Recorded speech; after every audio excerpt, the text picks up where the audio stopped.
Good day, everyone. Today, along with my group mates, we'll be discussing the disease of livestock. I, Tricia Larjoy Quirog, will be discussing the importance of animal health and the effects of livestock diseases on production and public health. How important healthy livestock? Kay if atong animals kay healthy, maka-ensure tog food security o syempre economic stability, especially sa mga rural areas. Imagine like example if cows, chickens, goats kay good nilang health, they can produce more meat, milk, eggs o even more kita para sa mga farmers o more supply para sa ato mga consumers. Plus less gastos sa tambal kay dili sila sikitunon og tipid jud sa mga farmers. Pero kung maabot ang sakit sa livestock, daghan kayong maapektuhan, like productivity mo down, meaning less output, hinay ang growth sa mga animals o can cause death. That means at the end of the day mga farmers o agricultural sector kay lugi, tas dako kayo ang loss. Og dili lang na some diseases kay zoonotic, which is super scary para sa public health. Tapos kung may outbreak, maka-apekto pod na siya sa trade of food supply chain, basin makulangan ang supply sa market, unya masaka ang presyo. So in short, ang pag-control sa livestock diseases kay super critical, not just for animal welfare o kita sa farmers, pero para pod maprotektahan ang public health o masiguro nga stable ang atong food supply. No nga dapat gyud ta mag-invest sa animal health para win-win para sa tanan, farmers, consumers ug ang tibuok community. Next is classification of diseases. Classified into 4 main categories: bacterial, viral, parasitic, and protozoan diseases. Kini sila nga mga classification of diseases kay naay common diseases na i-report ni Aumann. So, para sa continuation sa ato ang bacterial diseases, no? So, ang chronic form, nga mostly ang gaka-infect niya is ang pigs and horses. So, ang ga-localized swelling in tongue, throat, cervical lymph, and nodes, edema, difficulty in swallowing and breathing. So, kani siya is from the word swelling, so maghubag siya. And then, lagi maghubag. So, mo ni siya daw ang gahubag sa iyahang dila, iyahang tutunlan, and then mo na siya ang gakos sa difficulty sa pagginhawa and pagtulon. So yung postmortem, so dark tarry blood that does not clot, absent of rigor mortis, hemorrhages in organs, enlarged spleen. So ang prevention po niya sa uncontrol measures, so vaccination of susceptible animals. So ang pag-vaccine sa ato ang animals nga kasi di po siya nga dili siya resistance, no, like dali ra siya ma-infect nana, so low iyahang immunity.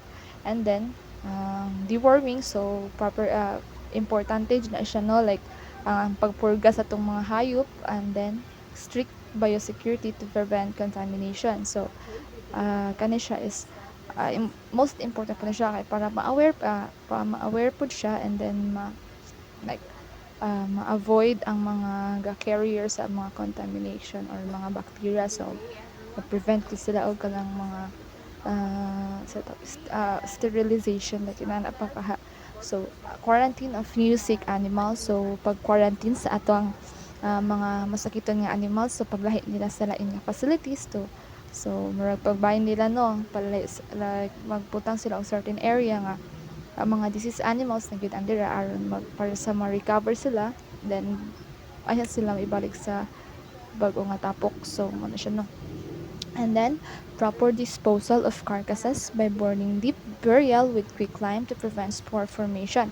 So kanipod siya is pag-proper niya nga burial sa ato ang mga carcasses nga naay sakit, no. So para po dito siya maka-cause og mga worst pa na diseases sa ato ang mga animals. So, sa zoonotic risks and public health implications, humans can acquire cutaneous anthrax, cutaneous, so skin diseases, skin infections.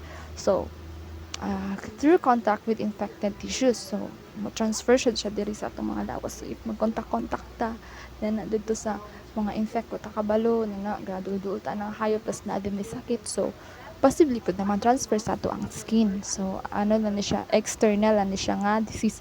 And then, inhalation anthrax or from spores in contaminated wool or hair.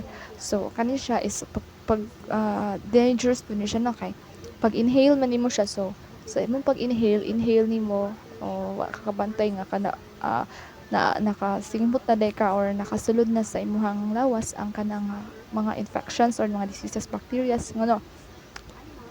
And then intestinal anthrax from consuming undercooked infected meat.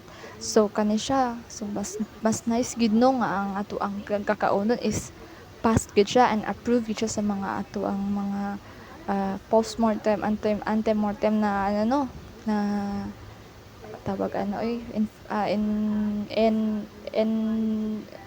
basta kana siya. So dangerous din siya kaysa internal lamang gid siya anthrax inhalation in from the word in, so na nasa sulod. So inhalation intestinal. So anthrax in humans is serious and can be fatal if untreated. So makamatay siya guys. So bacterial diseases po. So common disease of per species. So hemorrhagic septicemia. So causative agent. So Pasteurella multocida. So species affected: cattle, carabaos, water buffalo or ano ba, upland siya. Then horses, sheep, swine, and more common and severe in buffalo than cattle. Modes of transmission: by ingestion or inhalation of contaminated feedstuff. So pagkaon o ginhawa. So kana siya maka-transmit na wata kabalo sa imong gikaon sa ginhawa ng hayop is na din ay mga bacteria. So possibly jud siya nga ma-infect if dili siya if naagay kanang if contaminated with ang feedstuff no. So signs and symptoms: high fever, coughing, difficult in swallowing, diarrhea, dullness, respiratory distress. So high fever siya, taas yung hilanat, coughing, ubo-ubo, difficult in swallowing, so maglisod siya og tulon, then dullness, so mawad siya og gana, inana, then respiratory distress. So postmortem: pneumonia, swelling with yellowish gelatinous fluid around throat region, brisket and perineum. So murag sa person pa ni siya is ubo sa sinya ubo na mura siya og plema, pero ang siya lang is yellowish lang gud siya. So kay medyo ano man siya, yellow green like ana ba. Excuse me. So black leg. Causative agent is Clostridium chovel. Species affected is cattle and sheep. Then modes of transmission is organisms are found in soil. So pag ingestion po niya, pagkaon po niya, so kakabalo nga naadi na siya nga species or nga sakit sa imuhang gina-ingest kinakaon sa imuhang animals. Now, so signs and symptoms: stiff gait. So maglisod siya og kanang baklay, so murag kuan siya. Ang stiff gait is murag iyahan na lang nang ginaguroy-guroy and reluctant to move. So walay gana no murag pagka-decline niya sa pag-move, paglakaw. So postmortem: bloating of carcass and blood stained fruity from nostril and anus. So mostly is kay dugo-dugoon sila din. Yellowish gelatinous subcutaneous tissue and associated gas bubbles. So mga inana siya. So makita bitang wala siya may fluid nga yellowish and magbula-bula sila nana. So muna sila ang mga symptoms and signs. So tuberculosis, causative agent Mycobacterium, species affected cattle and pigs. So ang sa ato ang blackleg, ang ato ang affected ani nga species is ang cattle and sheep, and then ang sa tuberculosis, cattle and pigs. Modes of transmission: infected animals in the main source of transmission, excreted in the exhaled air. So, sa pag-inhale na po siya, guys. So, no, matransmit siya, no. So, through animals po gyapon, animal to animal. So, pwede po siya sa animal to animal through inhaled and exhaled air. So, ang iyang antemortem, low-grade fluctuation fever. So, init-init gyapon siya. So, difficult in breathing, so maglisod sila og ginhawa. So, weakness and loss of sumawad ang sila og gana. And then, sa postmortem, for cattle, tuberculosis granuloma in the lymph nodes of the head, lungs, intestines, and carcass. Yellow in cattle, white in buffalo, and grayish-white in the other animals. In pigs, Mycobacterium avium observed in lymph nodes. So, guys. So, brucellosis or contagious abortion, Banks disease, pag-abort siya sa tuang anay. So, ang causative agent is Brucella abortus. So, mauna, species affected, cattle and sheep. Modes of transmission, an infected animal may become infected with Brucella organism by contaminated feed, pasture, water, and milk. So, ma-infect gyapon siya through sa ayahang gina-ingest. And then, ang most digid ani nga ma-affect maapektuhan is ang ato ang anay or ang ato ang swine. So, signs and symptoms. Sa ante and post-mortem in cattle, swelling of scrotum, abortion is non-vaccinated pregnant cows in the last 3 to 4 months of pregnancy. So, in sheep is infertility in rams and abortion in ewes. So, leptospirosis, nakutan. So, leptospira species, yahang affected niyang species pa is ang animals and ang man. So, kitang tao pod, pwede pod. So, ang kani siya is modes of transmission niya, eating and drinking leptospira contaminated urine. So, avoid gid ani no water of or by direct contact or broken skin. So, ang iyang transmission ko no is eating and drinking leptospira contaminated urine, water or by direct contact or broken skin. So, ang kani siya is hadlok ni siya no. Kay takabalo if kanang baha dira or mga water nato dira is galigo-ligo ta dira natay mga open wounds. And then wata kabalo is kana ga-contain siya og mga sakit like leptospira nga sakit or gikan siya sa animals. So ilihian din niya din na kanang animal is na siya sakit then like nag-produce siya dira or nanghihi siya dira ana sa nga lugar then naglangoy-langoy ka kay kuno hay hanging out na mag-jamming mo and wind puno then tulog ligo-ligo mo kay para pabugnaw pero wa kabalong na adin adira di ay so ang nga sakit and then oto na padulong sa inyo ha ayan na guys. So ang antemortem niya is transient fever, loss of appetite, lactating cows may stop milking, so grabe pa. Pneumonia, abortion with frequent retention of placenta after birth. So, yung postmortem, septicemia, anemia, and icterus, kidneys are swollen. So, sa iyang sa other food is atrophic rhinitis. Ayang causative agent is Bordetella bronchoseptica and Pasteurella multocida. So, iyang affected nga species is animals and man gyapon. So, iyang signs and symptoms is sneezing, sisik-hasing-hasing, frequently impaired growth rate and feed conversion for growth. So, ang postmortem is the active stages of inflammation. The mucosa has blanched appearance and a purulent material may be present on the surface. So, grabe po siya kalisod kay apektuhan po ang tao ani. So, ang kuan pod is other pod na bacterial diseases is ang swine erysipelas or Diamoskin disease. Causative agent ay Erysipelotrix rochopati. Species affected is only pig. Pig lang siya. Pero maybe naapoy ma-infect po siya sa human. Ano siya. Then, ang modes of transmission is Healthy carrier pigs shed the bacteria in manure. A carrier animal can infect other materials in the same pen. So, healthy carrier pigs shed the bacteria in manure. So, pwede siya no. Oh, so manure daw, iyahang manure. Nakuha niya sa mga manure like yung pagligid-ligid guro, inana. And then, sa signs and symptoms niya is antemortem, high morbidity, pigs with acute septicemia die suddenly. So, dali ra siya, murag affect dison sila. Then, sudden death in animals. Yung postmortem is vegetative endocarditis. So, hadlok ni siya guys, no? So, ang kani po siya guys, dili lang siya animals ang pwedeng like dili lang animals ang pwede maapektuhan ani nga mga sakit kundi ang kita pon mga tao. So sa ato ang pag-ingest, no, sa atong pag-inhale, exhale, so wata kabalo is ato di ay ang natulod sa ato ang lawas is ang mga sakit na di ay if ever. So murag dangerous po siya sa ato ang health, not only for animals but also for humans. So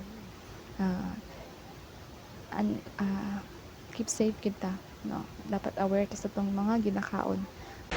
So next is the swine erysipelas or diamond skin disease. Ang halos ang gaka-affect di gani nga livestock is po ang pig. Dayon, in modes of transmission, healthy carrier pig shed the bacteria in manure. The carrier animal can infect other animals in the same pen. Then, signs and symptoms. In antemortem, high morbidity, pigs with acute septicemia die suddenly. Sudden death in animals. In postmortem, vegetative endocarditis.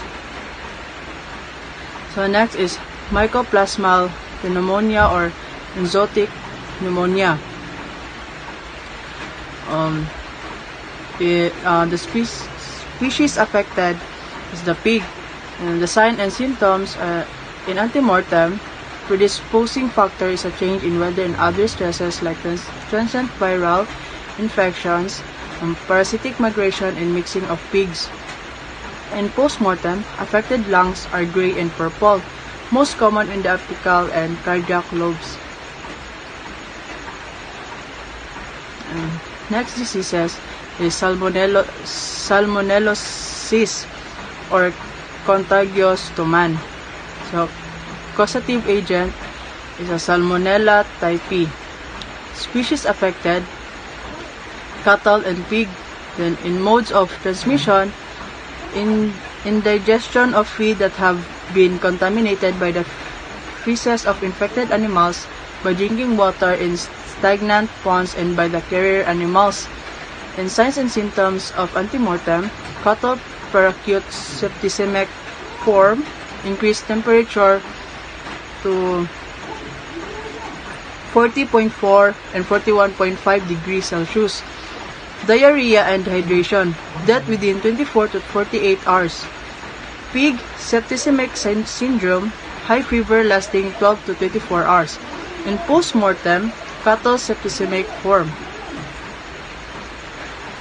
Next diseases is tetanus. Causative agent is Clostridium tetani. Specific affected almost all mammals and horses. Modes of transmission found in soil and intestinal tract, introduced into the tissues through wounds. Signs and symptoms in antemortem: stiffness in neck muscles, muscles of the hind limbs, and muscles in the region of infected wounds. So, in viral diseases, we have here a foot and mouth disease and a hog cholera or classical swine fever. The species affected is the swine. Modes of transmission is by direct contact with infected pigs.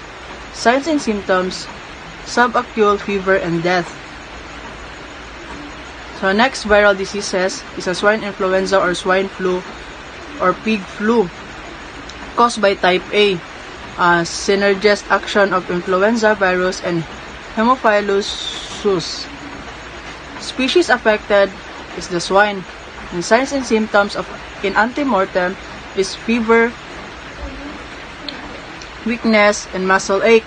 In postmortem, airways conation, mucopurulent exudate, bronchial and mediastinal lymph nodes, severe pulmonary edema. In another viral diseases is the rabies.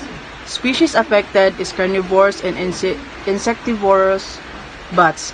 Modes of transmission is introduction of virus-laden saliva into the tissues, usually by the bite of a rabid animal. Signs and symptoms in antemortem. Sudden anorexia or irritability.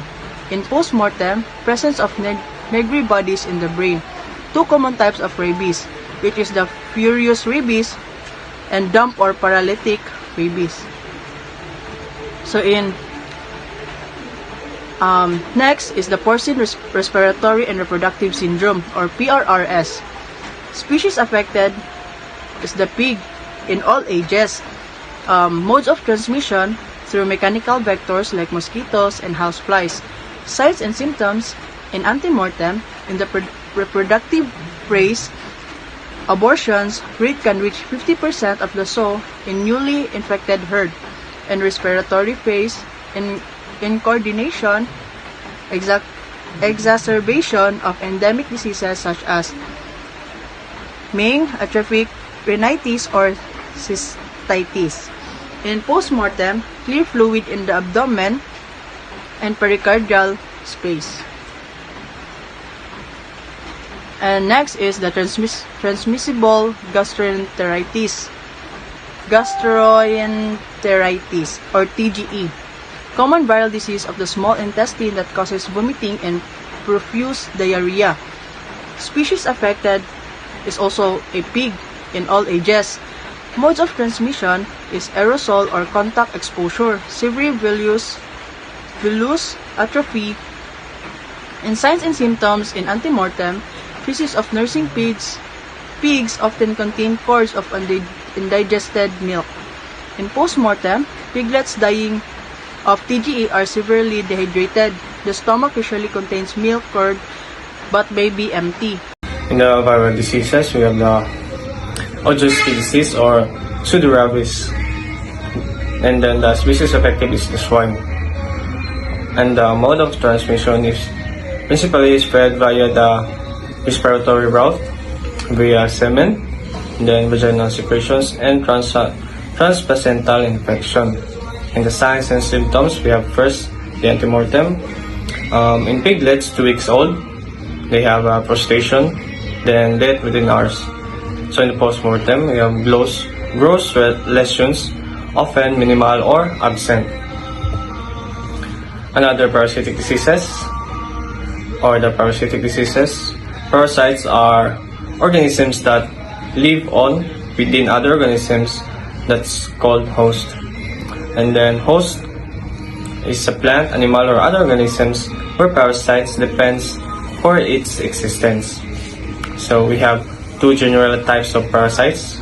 We have the endoparasites, lives inside the body of the host, and the next one is ectoparasites. It lives outside the body of the host. And now we have common diseases per species. We have also phagostomiasis. So this is like a pimply gut nodular worms. So the species affected is the cattle and the swine. So the mode of transmission is the ingestion of the third stage larvae in the grazing. So the signs and symptoms, first we have the antemortem. So young calves may show loss of appetite, diarrhea, and anemia. The post-mortem is grayish white, noodle size from a pinhead to the pea. Another parasitic disease is the kidney worm infection. So the species affected is the swine. And then the mode of transmission, we have the skin penetration or ingestion of the infective larvae. So the signs and symptoms, first we have the antemortem. So it shows emaciation or poor weight gains. And then in the postmortem, most severe in the liver, which shows curiosis or scar formation. Another one is we have trichinosis, or caused by this Trichinella spiralis. So the species affected is the pig, the dog, the cat, the mice, also wild boar and other carnivorous birds, also humans and other mammals. So the mode of transmission is infection occurs by ingestion of larvae encysted in the muscle. So the signs and symptoms, we have the antemortem, emaciation or poor weight gains, and then in the post-mortem we have also severe in the liver, which shows curiosis and scar formation. Another parasitic diseases is the mange or the cutaneous acariasis or the mite infection. So this is caused by the mites. And then the mode of transmission is also direct contact. The signs and symptoms, we have the antemortem, so skin becomes inflamed and dry. In the post-mortem, we have skin inflamed and thickened and wrinkled and form into folds. Another parasitic diseases, we have blowfly strike or the sheepmyiasis. This is caused by Roselia cuprina. So the species affected is the fly and the sheep. So the signs and symptoms, we have the antemortem. They show rag, foul-smelling lesion containing screwworm fly larvae or the maggots. In the post-mortem, we have ulcerative lesions with liquefactive necrosis of the muscle and the skin. So in the protozoal diseases, common diseases per species is the trypanosomiasis or the caused by trypanosoma. So the species affected is the man and the animals. So the mode of transmission is by insect vectors such as Lucina, tiste fly or the stomiasis tabanid. And then the signs and symptoms, first we have the antemortem. They show rag, foul-smelling lesion containing screwworm fly larvae or the maggots. And in the post-mortem, ulcerative lesions with liquefactive necrosis of the muscle and the skin. And now next we have the prevention and control measures. First, we have the vaccination to build immunity. Another one is deworming for parasitic control. And then biosecurity. So we'll have hygiene, disinfection, and control of the animal movement. Also, quarantine of new or sick animals to prevent the spread. And then last is the proper disposal of carcasses and infected materials. And then let's proceed to zoonotic risk and public health implications. So many livestock diseases, example, we have anthrax, brucellosis or leptospirosis, and then tuberculosis. So this can infect humans. And then these diseases risks include direct contact, ingestion, inhalation of pathogens. And then another zoonotic risk is the occupational hazard for farmers, veterinarians, and butchers. And then control measures in animal reduce human risk.